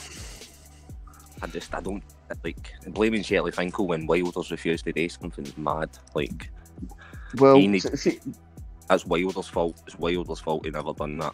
He needs to sign a contract. But that is a point to touch on too, because does Wilder have a contract with Al Heyman? We don't know, do we? Nobody knows. Have you ever seen Sporting Icon's video about Dillian White when everybody was saying Dillian White's leaving, and he said Dillian White's he is a free agent, but he needs to give 1 fight's notice to leave. Oh, that's interesting. So there's some kind of contract there as well. Well, Sporting Icons reckons that Dillian White, to leave Matchroom, Dillian White has to tell them before he has a fight. You have your fight and then you leave. You have to give him 1 fight's notice. That's what he said Dillian White's got. And I wondered if Deontay Wilder had that. But that's a possibility, yeah. Good point. But I don't know. It's everything's speculation in it. But at the end of the day, man, my wife would murder me if I knocked back 120 million quid and said that I'm going to go fight this guy for 2 million quid. Fucking oath, my ass would be toast too, man. I really hope what you're saying there, Double A, your last point there is absolutely bang on, that maybe Wilder does have some kind of arrangement where he does have to give them some kind of notice, and he just got to get this done and dusted with Brazil on Showtime and say, look, see you later. He's not necessarily signing with his own, but he's a way to pick up that 100 million check. Hopefully that's the way it works out, because this whole thing's doing everybody's tits in, man. It really is. Yeah. It's different if Anthony Joshua was like a free agent and you're with a network who can back you can knock that money back and get it on pay-per-view and make millions, but you know fine well that DAZN's guaranteeing 100 million and no TV network guarantees 100 million, because that means they have to sell 1.2 million pay-per-views and not take any money out of it, and pay all the fighters and pay for the venue and all that, and it's not happening. Only DAZN can do that. Yeah. I've got to ask you guys, I want to get an honest opinion. Do you guys think the Wilder AJ fight is ever going to happen? I'm starting to have doubts, man. I've been numbed to this shit over the last 3 years. You know, I've come to expect nothing to happen, and if something does happen, I'll be pleasantly surprised. But yeah, take it with a grain of salt every day at the moment. Yeah, that's how I feel.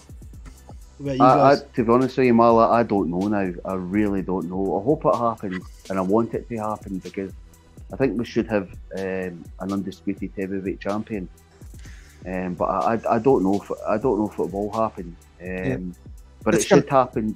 What depresses me more, though, Marla, is when you hear so-called other boxing fans arguing, if we leave it another year, he'll earn double the amount of money. And you're sitting there thinking to yourself, what the fuck? You don't want to see the fight or what? Yeah, man, yeah. And they're getting older. Millionaires. Yeah, and they're getting older. I know. They're getting older. You want to see them in their prime. Oh, God, yeah, man. And it's like, I fear that fight, it's going to become the Riddick Bowe, Lennox Lewis of this era. Yeah. You know? Terrible, so man. It was so close. See in December last year, after Fury fought against Wilder, AJ was looking a bit out the picture, and now AJ's offered both of them contracts sitting at the top of the tree. And Tyson Fury and Wilder, they're sinking. Both of them are sinking. Well, it's even doubtful whether Wilder versus Fury is ever going to happen again now as well, you know? Right. So, if that fight doesn't happen, what is there for Wilder and Fury? Bums. Or, you know, I don't see any of them voluntarily getting in the ring with Joseph Parker, Jarrell Miller, Adam Kalnacki. They don't want those fights. No. So, but boxing beats itself up. It sucks. It really does. It just beats itself up. It gives itself black eyes all the time. They don't realise how great the sport could be and how big it could be and how much money could be generated if these guys would just fight each other. Yeah. I mean, that's why I got respect for even Joseph Parker. He fights people. Dillian White fights people. You know, they're not the two best fighters in the world, but hell, at least they get in the ring and have a go. Yeah. Oh, it's terrible, man. Business is taking over boxing. It's just ironic. it's just ironic, Jono, because a couple of months ago, you'll probably remember when AJ announced he was fighting Jarrell Muller. I was on here, your show, fucking berating her and berating AJ.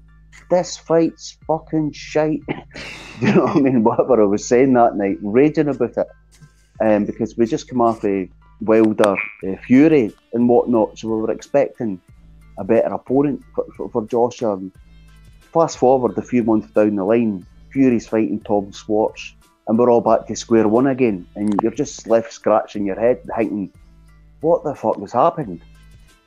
Yeah, man. It's sad, it's crazy. It's crazy when you think about it. When we went back to last December, you just think all the chips are going to fall into place here. The winner of this fight fights Joshua, and then that's it. We've got an undisputed. And then it was a draw, and then it all kind of went tits up from there. And you know what? Because of all this drama that's gone on, Jarrell Miller versus Anthony Joshua doesn't look so bad anymore. That's true, man. It's not a bad fight now. That's how bad it is. So sad. I know, but like most people were berating that fight, you know. Yeah. And I still can't say about Muller. I mean, I've not seen a lot of the guy. Well, I've seen a lot of the guy, but he's no beat MD, so I can't. You know what I mean? If I look at like Dillian White, I know what I'm getting. If I look at Parker, I know what I'm getting. If I look at Povetkin, I know what I'm getting. When I look at Dillian Miller, I don't know what I'm getting because he's not fought anybody. Yeah. If that makes sense. So it's not so much that can he beat Joshua? I don't know. I honestly don't know. I've never seen him fight an MD decent. So how do I know if he can beat Joshua? He might, but I can't see it, to be honest with you. He's not beating MD half decent. So about his chin, man. I don't know how good a chin he's got. I did rate his chin because I watched a few kickboxing things and that, and he looks like he can take a dig. But once he wobbles, he's going to be hard to wobble. But once he wobbles and he falls, like the whole, he's going to hit that ground. He's going to struggle to get back up. His muscles are going to be killing him. I think once he hits the ground proper, I don't think he'll be able to stand up. Yeah, well, they're going to fucking need a forklift truck, a reinforced ring, a crane, and everything. If he gets knocked out, reinforced commentary table, hard hats and on. If he falls through the ropes and lands in someday, man, geez, see if he lands on his back. It could be like a fucking ISIS attack. Watch the commentary table smash into tiny little pieces, and the commentators get broken in half as well. He could end up on a turtle, man, not being able to get up. If he lands on his back, I don't think he's going to be able to get himself back up. They're going to need people to help. He's just going to be sat there on his back, his legs and his arms aren't going to be able to get that body up. No way. I need one of those cow slings. I'm a farm boy, so I know what you stick it on the front end loader of a tractor to lift them up in a big sling. It'd be funny if Dillian White walked in the ring and lifted him up with it. But I think you will employ the kind of underhand tactics. I think he'll go kind of Dillian White style and go for the low blows and be doing everything he can do and push the rules to the maximum, because that's only and try and throw Joshua about for the first couple of rounds and tie him up and slam him against the ropes and just do whatever he can to try and get any kind of advantage. Try and push it as far as he can. But I suspect the money the zone are playing Joshua, that the referee and the officials will not be putting up with any of that. What I think is going to be interesting is if Joshua tries to pour it on and pressure Miller, turn the tables on him. Is Fatty's stamina going to be so great when he's being pressured? It's going to be an interesting fight, I think, anyway. It's going to tell us a lot at the very least. Both of them could end up gassed. That would be fun. Imagine that. Imagine it gets into like the next round and both of them are gassed.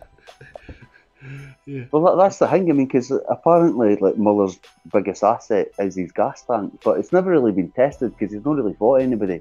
And Joshua's biggest weakness is his gas tank. So it could be interesting in that respect.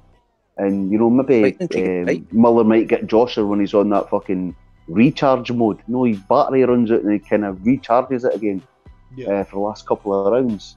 The way he does, bizarre.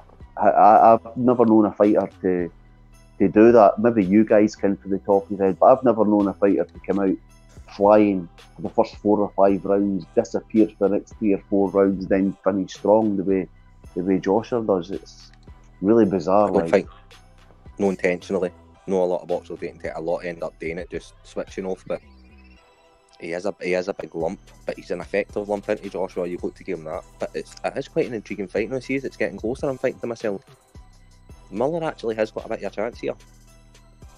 Yeah, it's a fight I'm actually excited about as it gets closer. It's got that interest because I'm sort of like 90-10 that AJ is going to win, but you just can't count Miller out completely. If he can show a chin and then he can manage to get inside and throw a high volume of punches as he does, body and head work AJ over, it gets interesting at that point. Indeed. You just can't count him out completely, and that's what gives the fight a little bit of interest. Yep, for sure. Yeah, and I can see what you're saying there. But it's a huge step up in class for Miller compared to what he's been up against previously. Massive. Yeah. Well, you look at AJ, he seems to be able to do very well at controlling the range against the smaller heavyweights with his jab. You look what he did to Parker, Takam, Povetkin. He seems to be able to hold those guys back. No matter how much they want to get to him and hammer him, he just seems to be able to control the range. And through controlling the range, he can also control the pace of the fight so he doesn't gas. Yeah. He hasn't faced somebody who brings pressure like Miller at the same time, though. So yeah, the big question's going to be, is the sledgehammer jab going to be enough to slow Big Fatty down? We'll see. Yeah. Very, very interesting. What about White against... No, sorry, no White. Wilder against Brazil. Have any's got any thoughts on that? Yeah, I think, I always look at Brazil with the Izu fight, and I'm thinking to myself, like Wilder's going to destroy him. I really think Wilder's going to hammer him. Yeah, I think Wilder's going to hammer him too. I mean, Brazil's going to come forward, take quite a few shots in the first few rounds. I think, he's real good at blocking punches with his face, but that's not going to work against somebody who hits as hard as Wilder. He's going to have some kind of defense. But he has taken on Virgil Hunter as his coach in this fight, so maybe we might see a little bit of improvement. Maybe he's going to hold his hands up a bit higher. But, I found it quite funny at the press conference where Brazil sat there and talked about Wilder's lack of fundamentals when he's a guy who blocks punches with his face. So, pretty hypocritical. But I give Brazil 6 rounds before he's on his back or stopped by the referee. Yeah, I'm about that too, 6 rounds or so. Yeah. What do you reckon, Double A? The first decent punch it hits him. As soon as he gets hit with a decent punch, I think he's going to deck it. He's going to be out, or is he just going to go down? Depends how clean it is. Yeah. Depends where he hits him as well. Because Wilder's technique, I've watched every fight back loads of times, and he sees technique. It's so unorthodox that there's logic behind that madness. But he looks off balance, but he's off balance trying to throw shots. And see if he catches. Depends when he catches him. If he catches him against the ropes, he's just probably going to rock him and get stopped. But if he catches him in the middle of the ring, he might put him on flat out. But he's not going to high.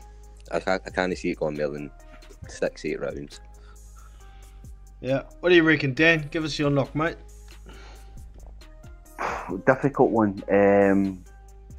For this reason, Brazil's been down quite a lot in his career. He was down against Mansour. He was down against Ezegono.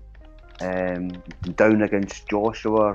He's had some serious beatdowns, but he's got a lot of heart, and he punches hard as well. And I've always maintained this theory that Wilder could beat anyone in the top 15, but he could lose against anyone in the top 15. But Brazil's slow. Do you know what I mean? Brazil's so slow, man. I have to agree with you guys. Yeah, Wilder. I was trying to make a case for Brazil there, but you've really got to go with Wilder. I think for the advantage for Wilder also is after fighting Fury, with his level of skill and movement and everything, he's going to find Brazil easy. It's going to seem like a real step back in quality of opponent. Yeah, it's going to be like if Brazil clips Wilder, it's fucking night for Wilder as well. Well, yeah, that's a point. If he can hit Wilder, then shit, it could be trouble because he does hit like a bus, does Brazil. Yeah. But it's a matter of whether he can actually get to his chin or not, I think. Because Wilder's, even though he's unorthodox and his stance, his feet are so wide, he still moves pretty quickly. And he does block a lot of shots with his left hand up. So, I don't know. We'll see. Interesting, though. I do hope Brazil does well, but I can't see him going the distance with Wilder, man. No way. That would be a huge upset if he managed to win, man. That'd be a huge upset. Shit, what? Alright, lads, we've been on for a while, so we'll start thinking about winding it up. Is there any other subjects anybody would like to bring up? Oh, Ruiz Dimitrenko. It's good to see Ruiz back. That's a good point. When was that scheduled? I've forgotten. It's a little way away, isn't it, still? Let's have a quick look.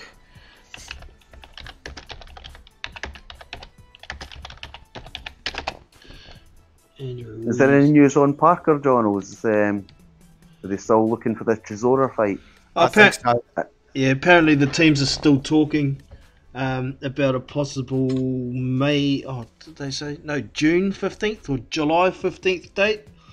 But Parker's pretty happy just cruising at the moment. He's just had his second baby, spending a bit of time at home with his two young kids, so yeah, he's not desperate for a fight at this stage. He's keeping in shape in New Zealand. He hasn't been boxing training, but yeah, the teams are still talking as far as I know.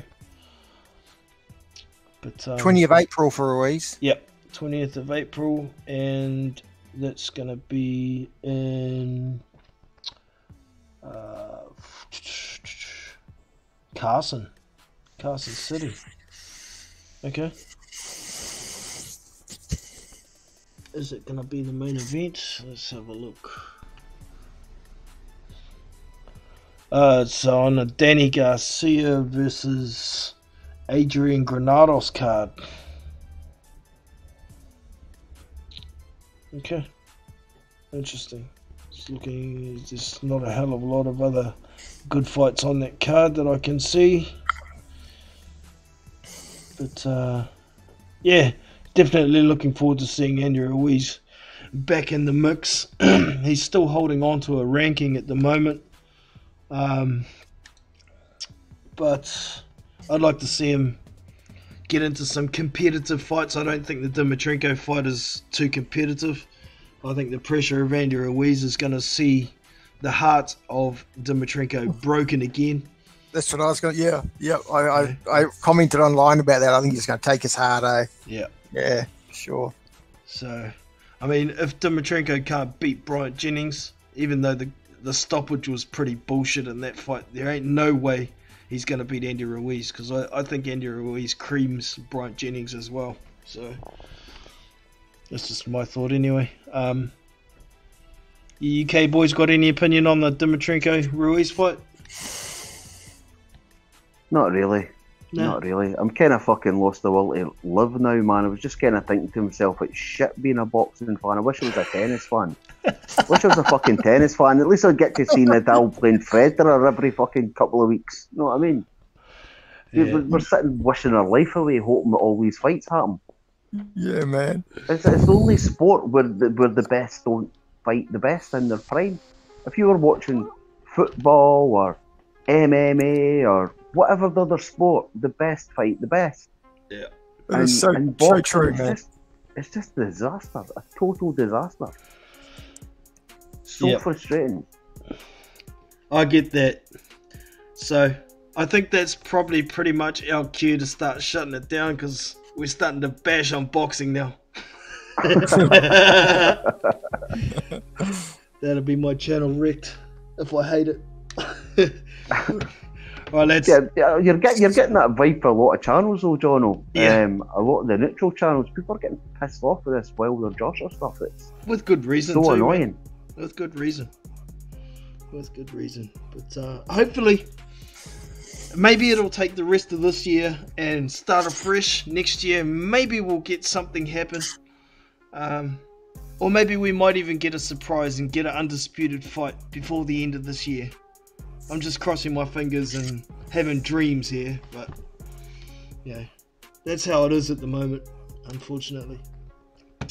Alright lads, so it's been a pleasure having you all on. Thank you very much for coming in. It's always a pleasure talking to you lads and talking boxing, keeping it respectful. And thanks to everybody in the chat as well. Wouldn't be the same without you. Adam Fahey in particular, always a loyal commenter. Yeah, so this is AA Boxing and Blunts, Dan Mac, Marla 2243, and Big Boys Boxing. We out. Sweet bag. So.